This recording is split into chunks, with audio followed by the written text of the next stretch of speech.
CM ಸ್ಥಾನಕ್ಕೆ ಸಿದ್ದರಾಮಯ್ಯ ರಾಜೀನಾಮೆ ವಿಚಾರವಾಗಿ ಈಗ ಮಂಡ್ಯದಲ್ಲಿ ಮಾಜಿ ಸಂಸದೆ ಸುಮಲತಾ ಪ್ರತಿಕ್ರಿಯೆ ನೀಡಿದ್ದಾರೆ. ನಾನು ನಿರೀಕ್ಷೆ ಮಾಡಿದ್ದೆ, ಇದು ಶಾಕಿಂಗ್ ಏನಿಲ್ಲ. 2 ವರ್ಷದಿಂದ ಈ ಚರ್ಚೆ ನಡೀತಾನೆ ಬರ್ತಾ ಇತ್ತು, ಹಾಗಾಗಿ ಇದೇ ನನಗೆ ಶಾಕಿಂಗ್ ಅನಿಸಿಲ್ಲ ಅಂತೇಳಿ ಮಂಡ್ಯದಲ್ಲಿ ಮಾಜಿ ಸಂಸದೆ ಸುಮಲತಾ ಪ್ರತಿಕ್ರಿಯೆ ಕೊಟ್ಟಿದ್ದಾರೆ.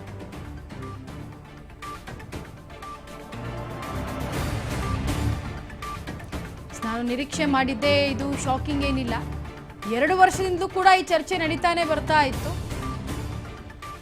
ಯಾರೇ ಸಿಎಂ ಆದ್ರೂ ಒಳ್ಳೆಯ ಆಡಳಿತ ಕೊಡ್ಲಿ ಅಷ್ಟೇ. ದಲಿತ ಸಿಎಂ ಅನ್ನೋದು ಅವರ ಪಕ್ಷಕ್ಕೆ ಬಿಟ್ಟಂತಹ ವಿಚಾರ. ಕಾಂಗ್ರೆಸ್ನವರು ಮೈನಾರಿಟಿ ಪಕ್ಷ ಅಂತ ಹೇಳ್ತಾರೆ. ಉಳಿಸಿಕೊಳ್ಳೋದು ಬಿಡೋದು ಅವರವರಿಗೆ ಬಿಟ್ಟಿರೋದು. ಅವಧಿ ಪೂರ್ಣ ಆಗುತ್ತೋ ಏನೋ ಗೊತ್ತಿಲ್ಲ ಅಂತೇಳಿ ಸುಮಲತಾ ಹೇಳ್ತಾ ಇರೋದು. ಇದು ಐ ಥಿಂಕ್ ಎಲ್ಲರೂ ಎಕ್ಸ್ಪೆಕ್ಟ್ ಮಾಡಿದ್ದೆ. ಇದೇನು ಹೊಸದಾಗಿ ಶಾಕ್ ಅಂತ ಏನಿಲ್ಲ. 2 ವರ್ಷದಿಂದನೂ ಈ ಮಾತು ನಡೀತಾನೆ ಇದೆ. ಮೀಡಿಯಾದಲ್ಲೇ ಎಲ್ಲ ನೀವೂ ಇದನ್ನ ತೋರಿಸ್ತಾ ಇದ್ರಿ.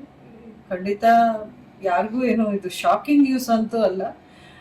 ಆದರೂ ಯಾರೇ ಇರಲಿ, CM ಆಗಲಿ, ಯಾವುದೇ ಸರ್ಕಾರ ಬರಲಿ, ಒಳ್ಳೆ ಆಡಳಿತ ಕೊಡಬೇಕು ಅನ್ನೋದು ಜನ ಅಂತೂ ಎಕ್ಸ್ಪೆಕ್ಟ್ ಮಾಡ್ತಾರೆ. ಅದನ್ನು ಅವ್ರು ಕೊಟ್ಟರೆ ಸಾಕು. ಕಾಂಗ್ರೆಸ್ ಹೈಕಮಾಂಡ್ನ ಕೇಳಬೇಕು, ಪಕ್ಷದ ವರಿಷ್ಠರನ್ನ ಕೇಳಬೇಕು. ಅಲ್ಲ, ಇದೆಲ್ಲ ಪಕ್ಷಕ್ಕೆ ಬಿಟ್ಟಿದ್ದಲ್ವಾ. ಅವರು ನಾವು ಒಂದು ರೀತಿ ಮೈನಾರಿಟೀಸ್ ಕಡೆ ಇರುವಂಥ ಪಕ್ಷ ಅಂತ ಹೇಳ್ಕೊಂಡು ಬರ್ತಾರೆ ಕಾಂಗ್ರೆಸ್ ಪಕ್ಷದಲ್ಲಿ. ಅದನ್ನು ಉಳಿಸ್ಕೊಳ್ಳೋದು ಬಿಡೋದು ಅವ್ರಿಗೆ ಬಿಟ್ಟಿದ್ದು. ನಾನು ಒಪ್ಪೋದೇನಿದೆ, ಅದು ನಾಯಕತ್ವ ಬದಲಾವಣೆ ಆಗಿದೆ. ನಾವು ಇದರಲ್ಲಿ ನಮ್ಮ ಒಪ್ಪಿಗೆ ಯಾರಿಗೆ ಬೇಕಿದೆ, ಅದು ಅವ್ರ ಪಕ್ಷದ ನಿರ್ಧಾರ ಅಲ್ವಾ.